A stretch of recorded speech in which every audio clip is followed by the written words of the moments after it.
भगवान सत्य का वरदान दो, दूर कर दुख तिमिर भगवान, शुभ्र ज्योति विहान हो।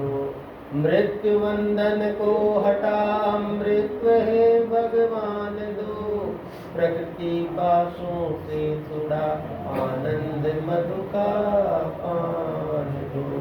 आर्य समाज मानसरोवर के यशस्वी मंत्री जी, अन्य पदाधिकारी गण, त्रिपाठी साहब ने पहले भजनों से भाव उत्पन्न होते हैं और हमारा चित्त परमात्मा की तरफ श्रद्धा से झुकता है। अब आदरणीय माता सरोज माता जी का भजन था, पहले मानो जानो फिर मानो, जिसने रचा ये संसार, आओ मानने से पहले उसको जाने। कितना तर्कपूर्ण भजन है। फिर देखो हमारी ये त्रिपाठी जी हैं, इनका नाम भी विवाह है, भी विवाह कहलाती है, प्रकार की कहलाती है। हाँ, प्रभा, हाँ, तो वो उसी का पर्यायवाची है प्रभा। ये योग की क्रिया जब अपन करते हैं, ध्यान की क्रिया, तो ध्यान की क्रिया में विघ्न और उपविघ्न उत्पन्न होते हैं। दयानंद जी महाराज ने ऋग्वेदादि भाष्य भूमिका में 9 विघ्न बताए, योग दर्शन के अंदर भी बताई हुई है। आपका प्रश्न था, जैसे इनमें अपन देखते हैं, पहला व्याधि है, विघ्न है, दूसरा श्यान है। ये श्यान के बारे में पूछना है। श्यान का अर्थ होता है अकर्मण्यता, परिश्रम करने से बचने की इच्छा, वो उसको कहते हैं श्याम। टाल मटोल कर देना, अपन ध्यान करें, हाँ अब कर लेंगे, हाँ थोड़ा अब कल कर लेंगे, ये टाल मटोल बात हो गई ना। वो जो आती है हमारे अंदर स्थिति, उसको कहा है श्यान, अकर्मण्यता। सत्य जो ज्ञान है उससे अप्रीति होना श्यान की श्रेणी में आता है। तो पहला व्याधि, व्याधि के अंतर्गत तो अपन देखते हैं शारीरिक रोग आ जाते हैं। आदि व्याधि 2 शब्द हैं। आदि का अर्थ तो होता है मानसिक रोग और व्याधि का अर्थ होता है शारीरिक रोग। जैसे बुखार आदि हो गया, ये तो शारीरिक हो गया। मानसिक रोगों में चिंता आ जाती है, जैसे किसी के केस चल रहा है, मुकदमा चल रहा है और कुछ चल रहा है, या मन में और कोई लड़ाई झगड़े की कहीं से इस प्रकार की स्थिति उत्पन्न हो गई जो उसको उत्तेजित करती है मन को, वो उसके अंतर्गत आदि में आता है और ये व्याधि में आता है। तो व्याधि है, उसके बाद में ये श्यान है, कर्मण्यता है। उसके बाद के अंतर्गत अपन ये इसके अंतर्गत देखते हैं संशय। संशय भी हमारी बाधा डालता है। संशय का अर्थ क्या होता है? एक ही विषय में 2 विपरीत ज्ञानों का होना। कहते ईश्वर है या नहीं, एक मन तो एक विचार तो कहता है, दूसरा कहता है कि आपने देखा क्या, क्या पता क्या है। दूसरा है तो साकार है, निराकार है। इस प्रकार की जो स्थिति मन स्थिति होती है उसको कहते हैं संशय की स्थिति। फिर बाद में प्रमाद है, आलस्य है, अविरति है, और उसके बाद में भ्रांति दर्शन है। फिर आग में समाधि की प्राप्ति है, और फिर है अनवस्थित। इस प्रकार से ये 9 विघ्न दयानंद जी महाराज ने बताए हैं। कभी श्रद्धा करेंगे इनकी अच्छी तरह से, ताकि हमारे समझ में आ जाए। कि मेरी तो एक बात ध्यान में आ गई थी, आपने पूछा, उसी हिसाब से मैंने बता दिया। श्यान कह दो, अकर्मण्यता कह दो, परिश्रम से बचने की इच्छा, टालम टोल कर देना, वो श्यान के अंतर्गत आता है। अब देखिए, भजन हमारे को श्रद्धावान बना के किधर पहुंचाते हैं? परमात्मा को। इनके जो भजन के अंदर संतोष माता जी ने विचार दिए हैं, वो खुद के अपने अनुभव के विचार लिखे हैं। चेतावनी का भजन है, सबको चेतावनी है, जानना है निश्चित रूप से, लेकिन उसके बाद में भी जानने की तैयारी नहीं करती। अब अपन देखते हैं कहीं गंतव्य स्थान जाने के लिए प्रस्थान करते हैं तो पहले कितनी तैयारी करके रखते हैं, और उस परम गंतव्य स्थान की तरफ जाने के लिए क्या तैयारी की है। गठरी का पता नहीं कौन सी अटेती लेंगे, कहाँ कपड़े डालेंगे, कहाँ अन्य वस्तुएं डालेंगे, वहाँ ले जाने का क्या है काम। वहाँ तो वो ये चीजें नहीं डलेगी, वहाँ तो ये चीजें डलेगी क्या अर्जित कर लिया, ज्ञान तो कितना अर्जित कर लिया, परमार्थ कितना अर्जित कर लिया, निष्काम सेवा कितनी अर्जित कर ली, परोपकार कितना अर्जित कर लिया, यज्ञ कार्य कितना अर्जित कर लिया, ये पूंजी इकट्ठी करो। तो इसमें अपना अगर सिंहावलोकन करते हैं तो हमें पता लग जाता है हमारी स्थिति तो बहुत दुर्बल है, न्यून है, कैसे पार पड़ेगी। समय तो जा रहा है बराबर, और अब तो बचा कुचा समय रह गया। दूर प्यारे की पूरी है, दिन किनारे आ चुका, चल नहीं तो इस जमेले में पड़ा पड़ेगा। परमपिता परमात्मा के धाम चलना है। उम्र ने हमारे को दे दी झंडी कि अब ज्यादा टिकाव होगा नहीं, तो उसको देखते हुए, उसके संकेत देखते हुए हम हमारी दिनचर्या को सुधारें, स्वाध्याय के अंदर ज्यादा ध्यान लगाएं, परमपिता की तरफ हमारी ध्यान जाए। आप अपन सुबह संध्या करते हैं, हवन करते हैं, ये सत्संग सुनते हैं, इसको कम मत आना, बहुत बड़ा कार्य है ये। हम वैदिक मंत्र बोलते हैं, वेद के मंत्र, तो वेद परमपिता परमात्मा की वाणी है, और उस वाणी का अगर हम उच्चारण करते हैं हमारे मानसिक शक्तियां विकसित होती है। आजकल डॉक्टर भी ये बात बताते हैं, हमारे चिकित्सक जो लोग हैं प्रधान रूप से, वो कहते हैं डायबिटीज, ये ब्लड प्रेशर, ये अन्य बीमारियां हैं, ये मानसिक अशांति से भी उत्पन्न होती है। प्रमुख कारण वो ये मानते हैं, और मानसिक अशांति को दूर करने का विश्व में कोई इलाज है तो वो योग ही है, एकाग्रता। बिल्कुल शरीर को एकाग्र रखें। शरीर एकाग्र नहीं है तो फिर मन कहाँ से एकाग्र होगा। मन एकाग्र हो जाएगा तब थोड़ आएगी हमारी बात, फिर हमारी धारणा लगेगी अंदर, और उस ध्यान के अंतर्गत हमारी गति बढ़ेगी, तब आनंद की अनुभूति होगी। कैसे? ओम का चिंतन करें। नाम तो खूब हम सुनते हैं, ओम क्या, परमपिता परमात्मा का मुख्य नाम, सब में यही है बात। अब ये बात तो है, लेकिन ओम का और अगर अर्थ अगर अपन देखते हैं तो दयानंद जी महाराज ने इतना अच्छा बताया।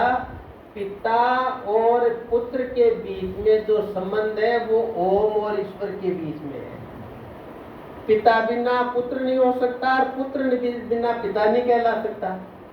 तो ओम है ईश्वर, ईश्वर है ओम, इतने गाढ़ता है। तो ओम नाम का उच्चारण करते ही सबसे पहले तो ध्यान ईश्वर की तरफ जाना चाहिए। परम पिता परमात्मा को पुकार रहा हूं मैं। उनके अब संबंध से पुकारते हैं ना, माता जी, पिताजी, चाचा जी, मामा जी, संबंध से पुकारते हैं, तो वो संबंध ओम है। ओम कहते ही हमारा संबंध उधर जुड़ जाए और ध्यान में आ जाए कि वो रक्षक है। अब रक्षक तो सुनते हैं, सभी कहते हैं रक्षक है, रक्षक है, हे सर्व रक्षक, हे सर्व रक्षक। मंत्रों में भी ओम का उच्चारण पहले करते हैं, और मनु जी महाराज ने तो मर्यादा भी बताई है कि मंत्र के पहले ओम का उच्चारण करो और मंत्र के लास्ट में भी ओम का उच्चारण करो, तब उस मंत्र का पूरा लाभ मिलता है। क्यों? हमारी श्रद्धा पूर्ण रूप से ओम में समाहित होती है। उच्चारण करते हैं तो, और अंत के अंदर ओम उच्चारण करते हैं तो, ऋषि ने यही तो कहा, उपासना करो जब ऐसा लगे ओम के सुख सागर में गोता लगा रहे हैं। तो गोता में नीचे भी पहले भी ओम है, बाद में भी ओम है, तब बीच के अंदर जो जीव है वो आनंद का गोता लगाता है उस परम पिता परमात्मा के परम आनंद में। तो इस प्रकार की जो अनुभूति हमारे को होती है, वो चीज अगर ओम के उच्चारण में आए तब हमारा ओम का उच्चारण करना सार्थक है। और दूसरी बात आपसे और निवेदन करूं, ये जो अपन करते हैं संध्या के मंत्र, चाहे हमारा मन नहीं लगे, विघ्न तो नो है, सबके आते हैं, लेकिन इन विघ्नों के आने के उपरांत भी हम उसमें लगे रहते हैं, तो हमारे को निश्चित रूप से लाभ होता है अप्रत्यक्ष रूप से। मन मस्तिष्क में शांति की लहरें उठती है और हमारा मन प्रफुल्लित होता है। मंत्र की ध्वनि सुनने से, मंत्रोच्चार करने से शरीर के अंतर्गत हमारे जो प्राण है उनमें देवदत्त प्राण है 10 प्राणों में एक, उसका काम ही यह है स्वतः प्राणायाम की क्रिया करते रहना अंदर शरीर में। हम प्राणायाम करते हैं जब तो हम खुद करते हैं, और स्वतः 24 घंटे जो प्राणायाम शरीर में चल रहा है उसका अधिष्ठाता कौन है? हमारा जो देवदत्त प्राण है वो। इस प्रकार से हमारी स्थिति अगर हम बनाते हैं तो बहुत अच्छा लगता है। भजन हम गाते हैं तो हमारे भाव आगे की तरफ बढ़ते हैं, और जिस घर में इस प्रकार का वातावरण है वो अप्रत्यक्ष रूप से इसका लाभ लेते हैं, और वातावरण इस प्रकार का नहीं है तो देखो खुद भी भटकते हैं, बच्चे भी उनके भटकते हैं, संतान भी भटकते हैं। अभी वर्तमान के अंतर्गत आप सब देख रहे हो कितना अखबार भरा पड़ा आ रहा है। दयानंद जी महाराज ने भारत की स्थिति देखी तो बड़ी चिंता करते थे, वो बड़ा ग्लानि होती थी उनको, रात को उठकर छत के ऊपर टहलते थे कि मेरे भारत की क्या दशा हो गई। और आज अगर दयानंद जी होते तो क्या करते थे? चारों तरफ से कितनी खबरें इतनी बुरी आ रही है जिसकी अर्थ नहीं। बच्चियां 20-20 साल की, अच्छे धनाढ़ परिवार की, ये तो खुदा जी वहाँ ये तो रह के आई है ना अपना वहाँ पर मित्तल बहन जी तो पुणे में गई थी ना आप, अब पुणे में अग्रवाल फैमिली में देखो आप, अब देखो आप ये हालत है उसकी। बच्ची उस बच्चे को घुमाने के लिए ले गई और ले जाके धक्का दे दिया। एक लौता पुत्र 17 करोड़ जिसकी शादी में लगाने का बजट रखा था वो एक क्षण के अंदर कब्जा हो गया। क्या हाल हुआ होगा उसकी फैमिली में? हाँ, और दूसरी चीज ये है, अब आज मैंने अखबार में देखा था वो दादाजी थे बेचारे बुजुर्ग, दीपचंद नाम था उनका। अब वो तो वैसे ही हताश हो गए थे, पूछते थे, रो रहे थे वो, और वो कैंसर से पीड़ित थे, आज उनका देहावसान हो गया। अब कितना पार टूट के गिर गया। क्यों?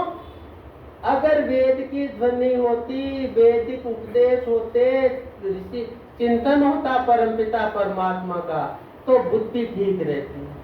गायत्री मंत्र में भगवान से मांगते हैं कि हमारी बुद्धि को सत्कर्मों में प्रेरित करो।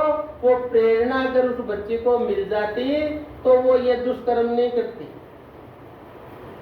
और ज्यादा आजादी, ऋषि ने कहा है आजाद होना तो अच्छा है लेकिन स्वच्छंद मत बनो।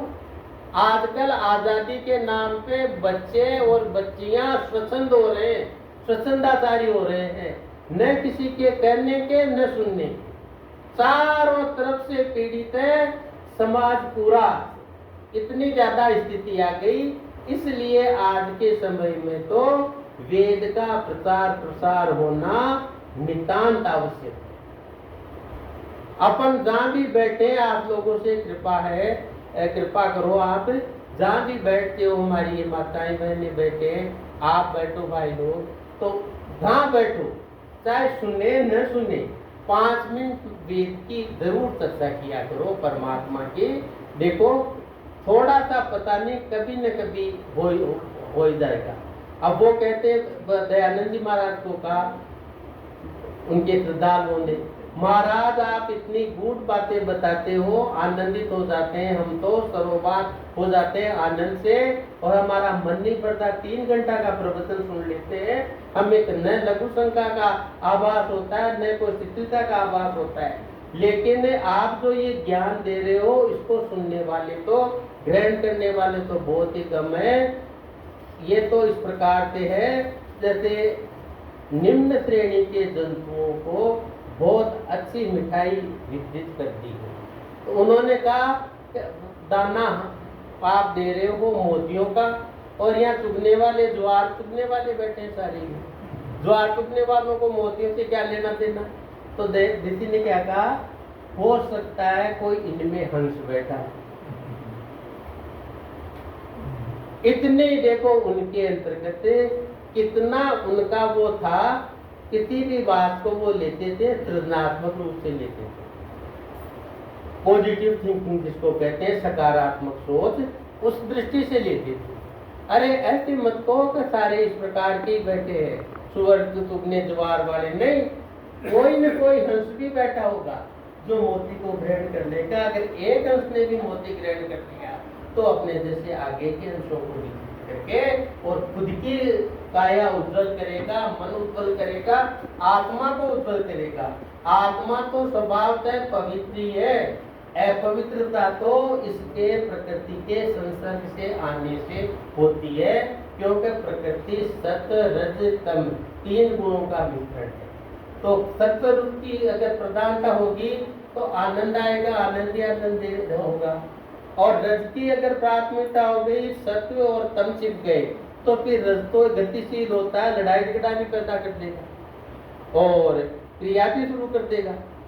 और अगर तम की अगर हो गई तो उस समय तो सिवाय मूर्खता से कुछ नहीं बात पड़ेगी, कोई कितना ही को कहता होगा, न तो समझने की कोशिश करेगा और न उसके समझ में आएगा। वो तो बिल्कुल एकदम बेचैन होता है, मूड अवस्था के अंतर्गत आ जाएगा। तो वो स्थिति न बने, तम की स्थिति जरूरी है। हम जब नींद लेते हैं तो हमारे लिए तम होना भी जरूरी है। यह नहीं कि किसी को नकार दें, लेकिन संतुलित अवस्था है। जैसे शरीर के अंतर्गत कहते हैं कि ये सप्त धातु में और तीनों दोष यदि संतुलित हो तो वो शरीर का निर्माण करके शरीर को स्वस्थ बनाते हैं, और अगर उनमें संतुलन बिगड़ जाता है तो वो अस्वस्थता कर देते हैं विषमता आ जाने से। तीनों दोषों में जो सप्त हमारे रस है शरीर के, उनमें अगर विषमता आती है तो हम रोगी हो जाते हैं। और अगर मान लो उनमें विषमता नहीं है, समता है, तो हमारे शरीर की समृद्धि वृद्धि हो जाएगी। ये स्थिति इसके अंदर है। हमारे विचार आप देखो, हम क्या करते हैं, सन्नो देवी रविस्तये आपो भवन्तु पीते संयो रविश्र बंधु है। कौन सा मंत्र है? आसमन का मंत्र है। फिर क्या करते हैं कि 3 बार आसमन करो। तो कहा क्यों करें कि हमारे शरीर में जो ये है गुण, वात पित्त और कफ की जो गुण है, ये संतुलित अवस्था में है। हमारे दोष कहते हैं इनको, लेकिन संतुलित अवस्था में रहते हैं तो ये दोष नहीं रहते, धातु बन जाते हैं, शरीर को के लिए वृद्धि कारक बन जाते हैं। तो ये सम अवस्था में रहे, 3 आत्मा कर दिए। फिर उसके बाद में चले, इंद्रिय स्पर्श कर लिया, मार्जन कर लिया, और उसके बाद में हमने भ्रमण कर लिया चारों तरफ से। अगमर्षण मंत्र देखा ना, इसके अंतर्गत किस प्रकार की सृष्टि की रचना हुई, सूर्य चंद्र बने, ये मंत्र सीखे आते हैं। पहले क्या क्या किया, वितंज सत्यं च विद्या तपसोद जायते ततो रात्र जायते। और उसके बाद के अंतर्गत क्या आता है, फिर सन्नो देवी रविष्टे का मंत्र आता है। फिर क्या कहते हैं, उसमें भी आसमन है। वो किसके लिए है कि अब ये शरीर की तो हमने कर लिया ध्यान पूरा परमात्मा की चिंतन करते हुए, अब मन की तरफ प्रस्थान करो। तो उसके पहले हमारी मन की स्थितियां, जैसे ये प्रभा जी भजन गा रही थी कि मन को एकाग्रता के लिए, फिर वो स्थिति 3 आत्मन मन के लिए, किसके लिए कह दिया, सत रज और तम जो हमारी प्रवृत्ति है उनमें सत प्रवृत्ति ऊपर जाए, इसलिए फिर वहां आत्मन। और फिर बाद में मन से परिक्रमा करते हैं। आप अपन मंदिर में जाते हैं,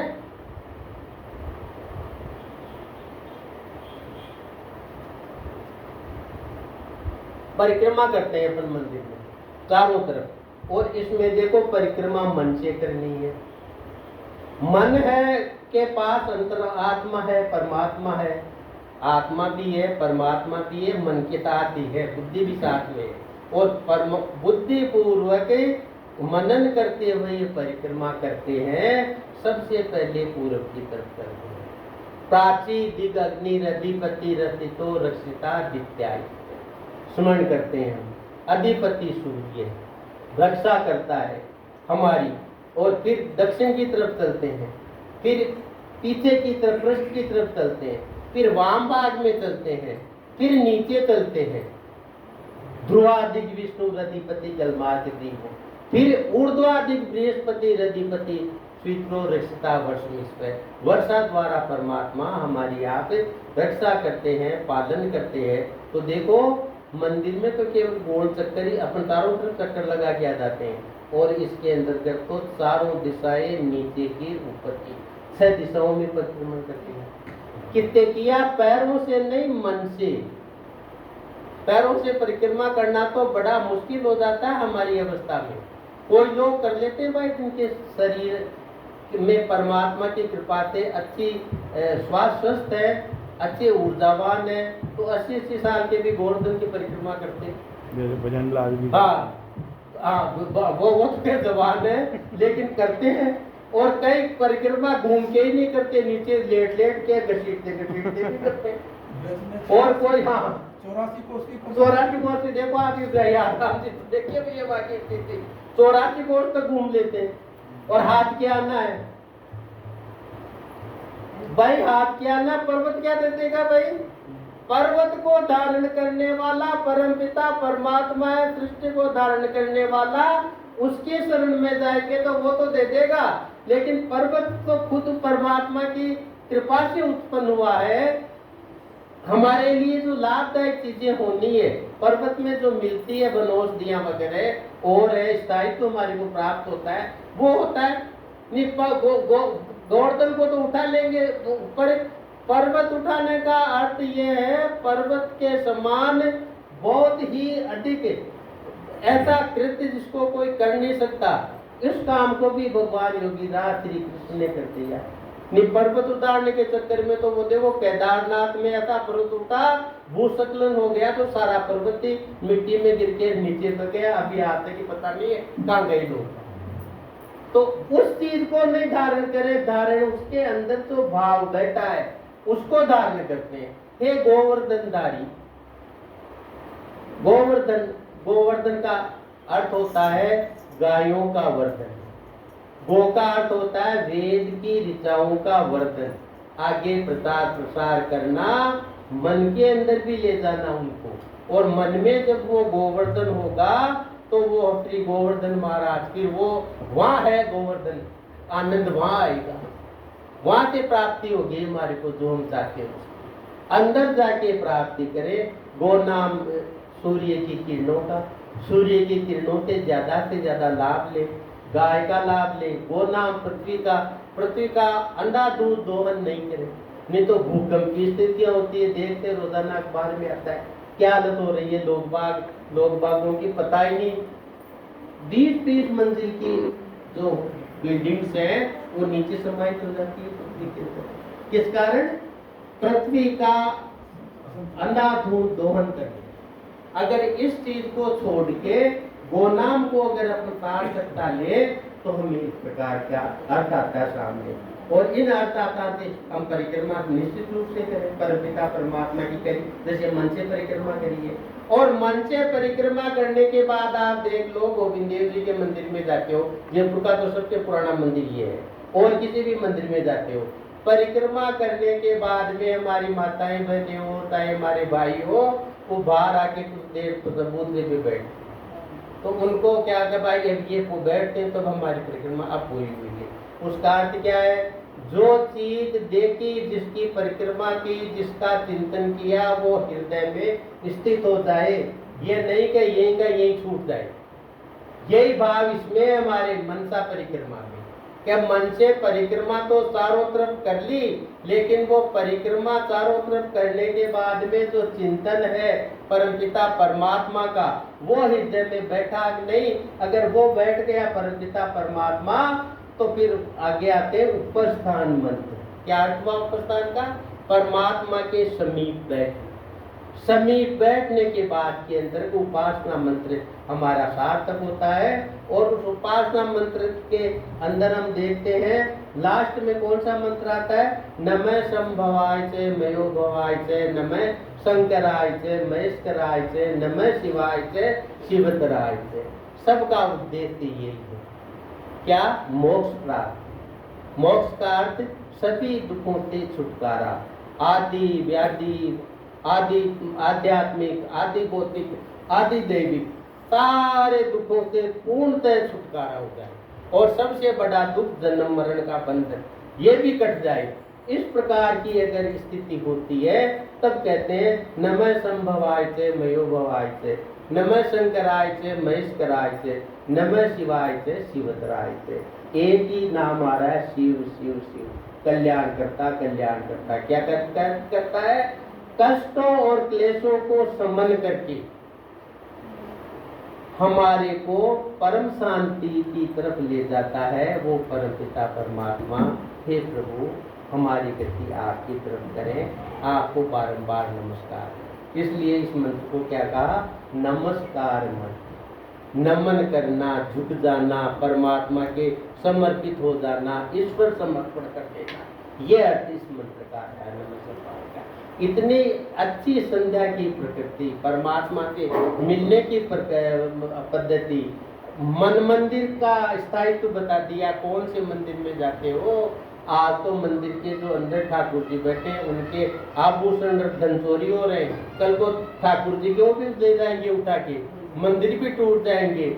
ऐसे मंदिर में क्या बैठना? ऐसे मंदिर में बैठो जो हमारे साथ रहे, इस जन्म में भी साथ रहे, आगे भी साथ रहे। और टूटे मंदिर तो उस मंदिर को बनाने वाले परम पिता परमात्मा जो गर्भगृह में बैठे हैं उन्हीं के धाम में पहुंचे, मोक्ष धाम में। तब मंदिरों की आवश्यकता नहीं है, सारे तीनों शरीर छूट जाते हैं। स्थूल शरीर भी छूटता है, सूक्ष्म शरीर भी छूटता है और कारण शरीर भी छूटता है, और केवल रह जाता है परम पिता परमात्मा का आनंदमय लोक, वो मोक्ष की प्राप्ति में होती है। हे प्रभु, ऐसी गति आप हमारी करो। संस्कृतेन गमे मही मातृतेन विराजसी। इसी प्रार्थना के साथ ओम शांति।